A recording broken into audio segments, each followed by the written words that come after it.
But my point Yes. is that Keegan Murray amongst these names is he might be the top player among them. I mean, I think, Jalen Williams, Jalen Green, Cade Cunningham hasn't played enough to do that. But I mean, I would make the argument that Keegan Murray might be the feature player based on what he did last season.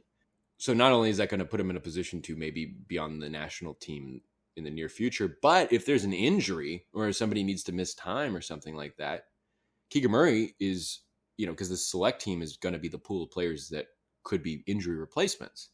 And I think when Team USA performed in Tokyo for the Olympics, Bradley Beal was out with COVID. I don't know how much that'll be, so that kind of lessens the chances of, injury replacements. But Keldon Johnson took over, and Keldon Johnson got to play on the national team.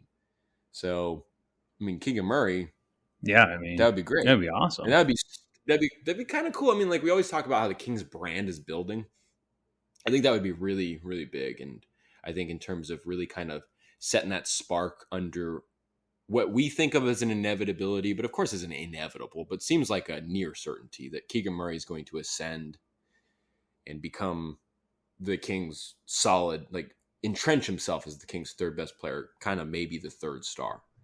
So talk about that journey. This could be huge. It could be pivotal in reaching that point. Yeah, I mean, it's kind of like the reason I see why he played in California Classic, and of course, it has more implications being for the U.S. team and maybe playing there in the future. But looking at it for this season alone, he played 2 games in the California Classic to build his confidence going into next season, having the ball a lot more in his hands, trying to develop that part of his game and creating his own shot. And now he's like, still trying to work on himself, and he's like, oh, you know what? I'm going to play with the U.S. national team. Yeah, it's like the U.S. national team or what's it called exactly? I guess it is that. But maybe it's not as big as names as it has been in years past, but it still has really good players on it. I mean, when you play with some of the league's best, you're gonna get better by learning from them and adjusting your game to guard them or be guarded by them. And so, I mean, it's going to be great for his development. I think De'Aaron Fox was on this team several years ago as well. Look how he turned out. I'm pretty sure he was on the select team. But I think I like what you're saying there. I mean, it's one thing to build up your confidence, show what you got, test out what you got against summer league talent. But going in to train and basically practice against the World Cup team, the national team, that's going to be just massive in terms of that development, like you said.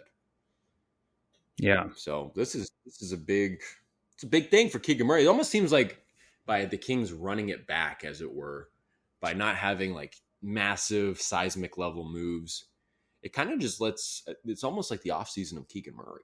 It really is. I mean, because you talk about like the additions to the team or the improvement of the team might be contingent on what Keegan Murray does. Yeah, I mean, it really is. I mean, you know what you're going to get you really know what you're going to get from everyone, but it's like everyone else. It's like you kind of know what you're going to get, and especially from like the main rotational guys and starters. You know what they're going to bring to the table.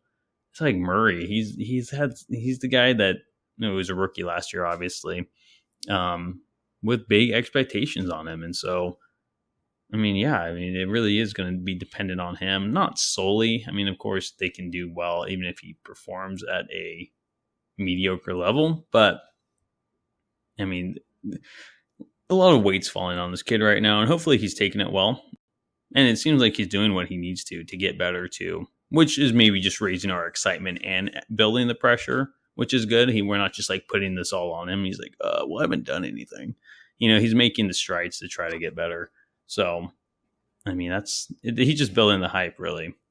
And hopefully it pays off. And I think it can. I mean, high character guy, someone who's putting in the work. Even if Keegan Murray plateaus to be a 200 3-pointers made guy every season, yeah, that's something to fall back on. So I'm not too worried about pressure, right? I don't think you are. No, not really. But sophomore slumps do exist. Maybe not so much in the NBA. Maybe that's kind of like a baseball thing, I feel like. No, it's fair because if the success of your rookie season leaned massively on made 3-point shots, it's a make or miss league. Yep. You could miss, a couple more of those, and who knows? Yeah. But as of now, things look good.